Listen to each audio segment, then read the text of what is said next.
Alors cet épisode il est un petit peu compliqué pour moi parce que j'ai vu beaucoup de spectacles d'improvisation et c'était pas top. C'était pas top et je savais pas trop quoi dire et finalement j'ai pris le parti de ne pas parler des spectacles que je n'ai pas aimés.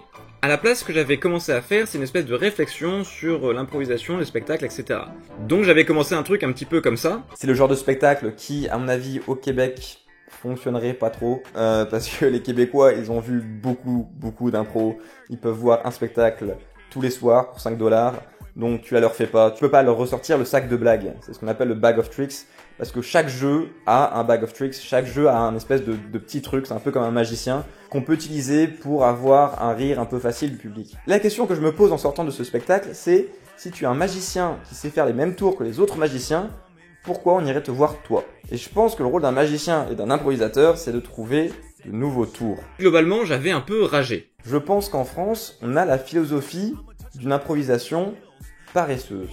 J'ai l'impression que on cherche plus à perfectionner, à trouver de nouveaux tours, qu'on se contente un peu facilement des mêmes façons de faire. Mais ça fait un moment que j'ai pas vu d'improvisateur français à la fin d'un spectacle être épuisé, être fatigué, se dire on est vraiment allé au bout de nous-mêmes. Bref, j'étais un peu une mine de sel. Si vous êtes au théâtre, brisez le quatrième mur.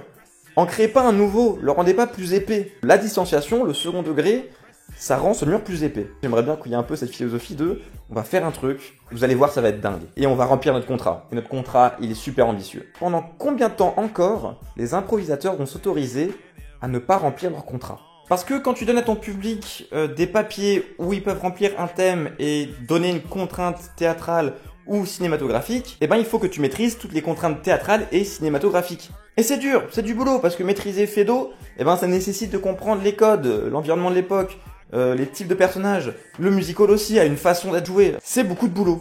Et j'ai ragé beaucoup. Maîtriser le contemporain, c'est pas juste faire n'importe quoi. Beaucoup. Mais si les professionnels ne le font pas, qui va le faire? Beaucoup. Et je pense que c'est la faute du match, parce que le match, même si on respecte pas le contrat, on peut quand même avoir le point, on peut quand même s'en sortir. C'était intéressant, mais c'est pas non plus ce que je veux vous montrer. Je commençais un petit peu à désespérer du festival, et tout d'un coup, la compagnie La Nuit Blanche, qui font un spectacle qui s'appelle Satané Manoir, et je dois avouer que quand j'ai vu le titre, j'étais pas hyper convaincu. Et en plus, je partais avec des a priori assez négatifs. Et c'était vachement bien. C'est joué par Janiek Blanc, Claudia Cochet, Bérangère Julien et Baptiste de Oliveira. C'est du short form et c'est du très bon short form. Le short form c'est un peu ce qu'on fait dans le match et c'est un peu du déjà vu pour les personnes qui ont déjà un peu d'expérience en impro. Et pourtant, ils arrivent à se renouveler. Ce que je dis justement quand je parle de trouver de nouveaux tours de magie, eux le font. Ils sont arrivés à me surprendre sur des jeux que j'ai vus 1000 fois. C'est très créatif et surtout, c'est très théâtralisé, très bêtement. Ils ont un vrai univers, on dirait The Voice, c'est un univers. Donc ils ont cette espèce de manoir, un côté un petit peu horreur, mais là, pas horreur comme dans A où c'est, on essaie vraiment de faire peur. C'est horreur, mignonne, sympa, qui te met dans une petite ambiance mais qui est pas dérangeante. Il y a des costumes qui sont raccords avec leur thème, et on avance de jeu en jeu dans une progression qui est un petit peu scénarisée. On a une progression qui est un peu narrative. Et c'est très plaisant. Chacun a un personnage et chacun joue un fantôme d'une personne qui est morte dans ce manoir. Et donc chacun sa personnalité, il y a Plume qui est un écrivain, il y a Glamour qui est côté sensuel, il y a Globetrotter qui est l'aventurière. Ces personnages reviennent et leurs entrées impro sont scénarisées. Mais il y a quand même une place à la spontanéité dans ce moment-là, et c'est vraiment cool. C'est un peu ce que je reprochais au spectacle des Bonimenteurs, c'est-à-dire que leurs entrées impro étaient très scriptées, et ça se sentait. Et des fois c'était un petit peu lourd et un petit peu forcé. Là pas du tout. C'est très naturel, ça joue beaucoup avec le public. On a la classique demande de thème sur des petits papiers avant le spectacle, mais c'est très bien utilisé, et surtout ils ne font que ce qu'ils savent faire, donc ils le font très bien. Tout en prenant des risques, ce qui est cool. Ce qui est vraiment très bien. Voilà donc tout ce que j'ai dit, toute la mine de sel que j'étais, d'un seul coup a fondu. Ils jouent tous les jours au Grand Petit Théâtre.